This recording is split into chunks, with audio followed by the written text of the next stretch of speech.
के आईजी ओम प्रकाश जी जुड़ चुके हैं। ओम प्रकाश जी, बहुत स्वागत है आपका न्यूज 18 राजस्थान पर। जी नमस्कार सर, एक फाइटर प्लेन जो है वो क्रैश हुआ है रतनगढ़ में। कृपया करके हमारे दर्शकों को थोड़ा सा विस्तार में जानकारी दीजिएगा आप।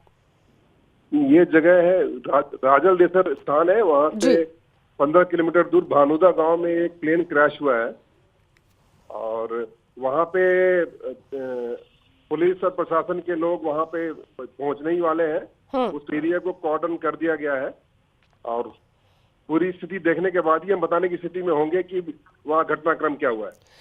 लेकिन सर, जैसा ये सीधी तस्वीरें हम अपने दर्शकों को दिखा रहे हैं, वहां पर जो ग्रामीण है उनकी भारी भीड़ इकट्ठा हुई जा रही है और जो जानकारी मिल पा रही है वो ये कि कुछ शव के टुकड़े भी मिले हैं। अगर भीड़ को कंट्रोल नहीं किया गया तो मलबा इकट्ठा करने में आप लोगों को दिक्कत आएगी यहाँ पर।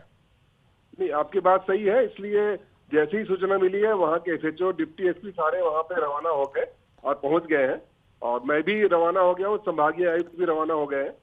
तो उनको सेग्रीगेट करने की कोशिश कर रहे हैं और वहां पर पहुंचने के बाद ही बताने की स्थिति में रहेंगे कि वहां पे क्या घटनाक्रम हुआ है, परंतु प्लेन क्रैश हुआ है कंफर्म है। जी सर, क्या आप हमारे दर्शकों को ये बता सकते हैं कि अब तक कितने लोगों की मौत की पुष्टि हुई है? इस संबंध में कुछ तथ्य मिले हैं, जब वहां पर पहुंचेंगे तभी हम कंफर्म आपको सूचना दे पाएंगे। सर, कितने बजे के आसपास आप लोगों को ये जानकारी मिली थी कि यहाँ पर एक प्लेन क्रैश हुआ है? लगभग आधे घंटे पहले ये सूचना मिली थी। जी लेकिन सर, ये हादसा तो जो हमें जानकारी है वो ये कि लगभग 1 बजे के आसपास हुआ था। मैंने जो सूचना मुझे मिली मैंने आपको बता दिया। जी थैंक यू जी, बहुत शुक्रिया। आईजी बीकानेर ओम प्रकाश हमारे साथ जुड़े हुए थे, जो जानकारी दे रहे थे कि जब वहां पर पहुंचेंगे उसके बाद जानकारी जुटाई जा सकेगी और उसके बाद पता लगाया जा सकेगा कि यह हादसा क्यों हुआ और कितने शव जो हैं वहां पर बरामद किए जा सकेंगे। हालांकि देखिए, अभी तक सुरक्षा की टीम पहुंची है या नहीं पहुंची है, रेस्क्यू की टीम, इसके बारे में भी असमंजस की स्थिति बनी हुई है। क्योंकि आपने बीकानेर के आईजी को सुना, ओम प्रकाश जी को, वो बता रहे थे कि अभी हम भी पहुंच रहे हैं, रेस्क्यू टीम पहुंच रही है। हैरानी की बात यह कि इस घटना को घटित हुए लगभग 1 घंटे का समय बीत गया है और भारी संख्या में वहां पर ग्रामीणों की भीड़ इकट्ठा हुई जा रही है और ऐसे में समस्या तब और ज्यादा विकराल हो जाएगी जब वहां पर ग्रामीण इकट्ठा होते रहेंगे और जो मलबा प्लेन का इधर उधर घिरा हुआ है और जो, जैसा हमारे संवाददाता बता रहे थे, संदीप आप जुड़े हुए हैं क्या हमारे साथ? संदीप से संपर्क हो तो मुझे बताइएगा। संदीप बता रहे थे किस तरीके से वहां पर जो शव के टुकड़े थे वो दूर तक फैले हुए थे और संभवतः 2 लोगों के मौत की पुष्टि अभी तक हुई है। हालांकि ये जो प्लेन क्रैश हुआ है ये जगुआर अभी बताया जा रहा है, 5 महीने में तीसरा जगुआर हादसा ये अभी तक सामने आया है। यहाँ पर आपकी जानकारी के लिए आपको बताते चले कि इससे पहले 7 मार्च को हरियाणा के अंबाला में भी एक वायुसेना का फाइटर जेट जो था वो दुर्घटनाग्रस्त हुआ था। हालांकि कि उसमें सबसे बड़ी राहत की बात यह थी कि पायलट ने समय रहते खुद को इजेक्ट कर लिया था, यानी फाइटर जेट गिरने से पहले वो बाहर आ गए थे। फाइटर जेट जो है वो दुर्घटनाग्रस्त हुआ था, पायलट सुरक्षित था। लेकिन यहां पर जो रतनगढ़ में हादसा हुआ है यहां पर अभी बेहद असमंजस की स्थिति बनी हुई है, क्योंकि अभी तक ये क्लियर नहीं हो पाया है कि जो पायलट है वो कहां है।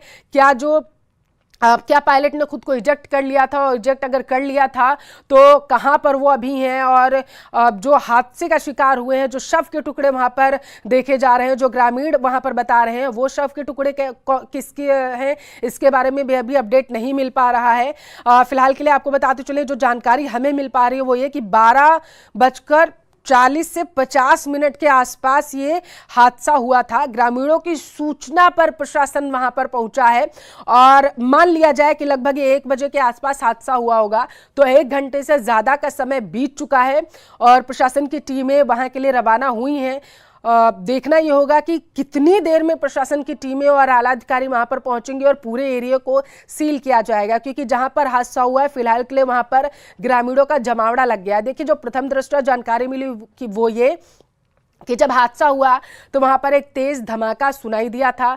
धमाके की आवाज सुनने के बाद बड़ी संख्या में ग्रामीण जो थे वो वहां पर इकट्ठा होने लगे थे। ग्रामीणों की जब भीड़ वहां पर इकट्ठा हुई और ग्रामीणों ने ये देखा, क्योंकि पहले ये बताया गया कि कोई संभवतः मिसाइल वहां पर क्रैश हुई है। ग्रामीण कुछ समय के लिए समझ नहीं पाए थे और जैसे ही ग्रामीणों को ये धमाके की जानकारी मिली तो उन्होंने सबसे पहले पुलिस प्रशासन को इस मामले की जानकारी दी और बताया गया कि यहाँ पर यानी कि रतनगढ़ में हादसा हुआ है, धमाके की आवाज सुनाई दी है और काफी दूर तक धुएं का गुबार जो भी उठता हुआ दिखाई दिया था, आग की लपटें उठती हुई दिखाई दी थी। तुरंत ही ग्रामीणों की धीरे धीरे करके भीड़ वहां पर इकट्ठा होने लगी। आप तस्वीरों में देख सकते हैं इस वक्त सैकड़ों की संख्या में वहां पर रतनगढ़ में जहां पर यह हादसा हुआ है, जो ग्रामीण हैं वो देखे जा सकते हैं। राजस्थान के चूरू में इस वक्त जो है भारी संख्या में ग्रामीण इकट्ठा हो चुके हैं। वजह आपके टेलीविजन स्क्रीन पर आप देख सकते हैं, वहां पर एक फाइटर प्लेन जो है वो क्रैश हुआ है सेना का। हैरानी की बात यह है कि इससे पहले भी जगुआर ही क्रैश हुआ था। बताया जा रहा है भानुदा गांव में फाइटर जेट जगुआर जैसे ही क्रैश हुआ हड़कंप मच गया। 5 महीने में तीसरा जगुआर जो है वो हादसे का शिकार हुआ है और यही वजह है कि सवालिया निशान कई सारे खड़े हो रहे हैं। लेकिन उससे बड़ा सवाल ये कि जहां पर यह हादसा घटित हुआ है इस पूरे एरिया को कंट्रोल में कब आला अधिकारी वहां पर जब पहुंचेंगे तब लेंगे। ग्रामीण काफी संख्या में वहां पर इकट्ठा हुए जा रहे हैं। देखिए आसपास के लोगों में जैसे ही ये जानकारी पहुंच रही है कि यहाँ पर एक फाइटर जेट जो है वो क्रैश हुआ है, प्लेन क्रैश हुआ है, तो वहाँ पर ग्रामीणों की भीड़ लग रही है। लोग देखने के लिए वहाँ पर पहुंच रहे हैं कि कौन सा फाइटर जेट है जो क्रैश हुआ है। और बताइए जा रहा है कि अभी तक फाइटर जेट के जो पायलट्स हैं उनके बारे में जानकारी नहीं मिल पा रही है कि उन्होंने अपने आप को इजेक्ट कर लिया था क्रैश होने से पहले या फिर हादसे का शिकार वो हो चुके हैं। देखिए न्यूज़ 18 राजस्थान पर सबसे पहले आप ये तस्वीरें देख पा रहे हैं। आपका अपना न्यूज़ चैनल न्यूज़ 18 राजस्थान ये एक्सक्लूसिव तस्वीरें आपको दिखा रहे हैं घटना स्थल से।